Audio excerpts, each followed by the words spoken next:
is the new Peugeot 308, and as you can probably tell, not an all-new model. Instead, it's its mid-life refresh. So you've got slightly different looks on the outside, you've got some changes on the inside, and you've also got new engines, new gearboxes, more safety kit, and more tech. Now, design-wise, quite a few very, very subtle changes. On face value, I didn't think that much had changed, but it's kind of in the detail. You've got a new front bumper, new front grille, new bonnet, new front lights, new rear lights, and some new wheels as well. And I quite like it. The 308 has always been a car that I really, really quite like. I don't know what it is, I just like the shape of it. And the changes, they're very, very subtle, really, really subtle. But the little details do add up, they do make a difference. And they've just given it that little bit of extra life. They've freshened it up, which I suppose is exactly what it's supposed to do. Inside, it's more or less the same. It's Peugeot's iCockpit, so you've got a small wheel, got a very simple dashboard, but there are a few changes, like there's a new sat-nav screen, there's also a head-up display, and you can get some like new seat materials as well. But to be honest, it's a really, really simple, nice place to be. And one thing I really, really like, although this car doesn't have it, is a panoramic roof. It just brightens everything up. And in terms of safety kit, there's actually quite a lot of new tech.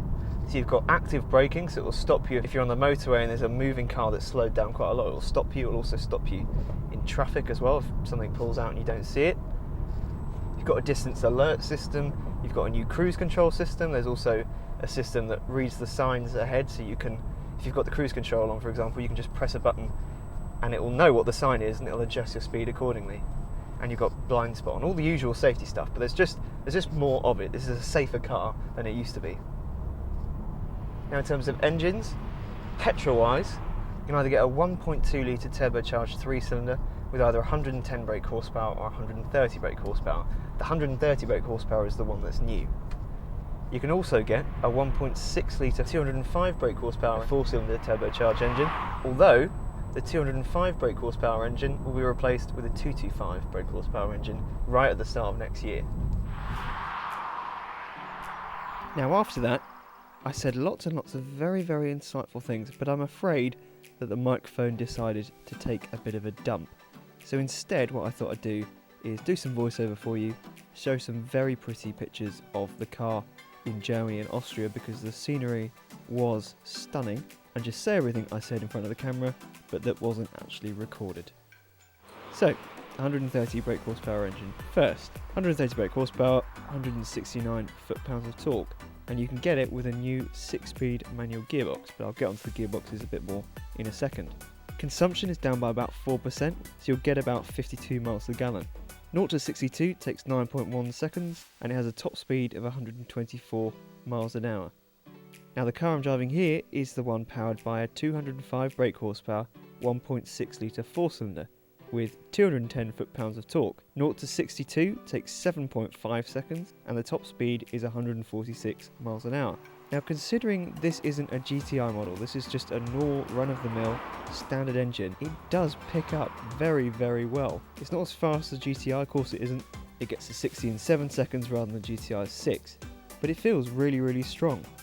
And as well, when you lift off the throttle, you start getting little pops and little bangs from the exhaust. They're not as loud as the pops and bangs from the GTI, but it does add some theatre. As for the GTI, well, as much as I wanted to drive it, unfortunately Peugeot hasn't actually made it yet. But it will be coming later on in the year, and when it does arrive, it will be mechanically exactly the same as it was before.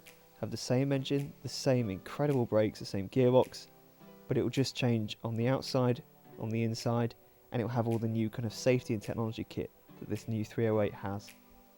As for diesels, you've got 130 brake horsepower 1.5 litre diesel, and you've got 180 brake horsepower 2 litre diesel. Now, the diesel engines will probably be quite popular, and we tried the 180 brake horsepower version with the new 8-speed automatic. Now, there are no performance figures or economy figures yet because I just haven't done them, but the engine itself, very quiet, very refined. Now, gearboxes, I said I'd talk about gearboxes. 2 new gearboxes on the 2017 308. There's a new 8-speed automatic and a new 6-speed manual. We tried the 8-speed automatic first, and for the most part it's a very good gearbox. It's reasonably smooth, It's very efficient at what it does, and because you've got 8 ratios, you can always be in the right gear at the right time. As for the 6-speed manual, you can really feel a difference between this 6-speed manual and the old 6-speed manual. It's just that little bit more slick, that little bit more refined. The steering is very, very light. Nothing's really changed there. The 308 has always had quite light steering, but the faster you go, the more reassuring the weight in the steering becomes. And as for the suspension, it's actually very well controlled. It's very smooth, very comfortable.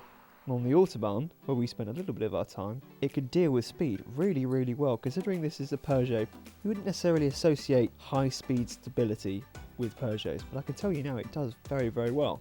When you start pitching into corners, there is nowhere near as much body roll as you would first think. But that's it for the new Peugeot 308, I'm afraid. I'm sorry the microphone decided to take a dump, but sometimes these things happen. Thankfully though, we will be driving the car in the UK quite soon, and hopefully won't be too long until we get in the GTI, because that is a car that I really, really want to get my hands on.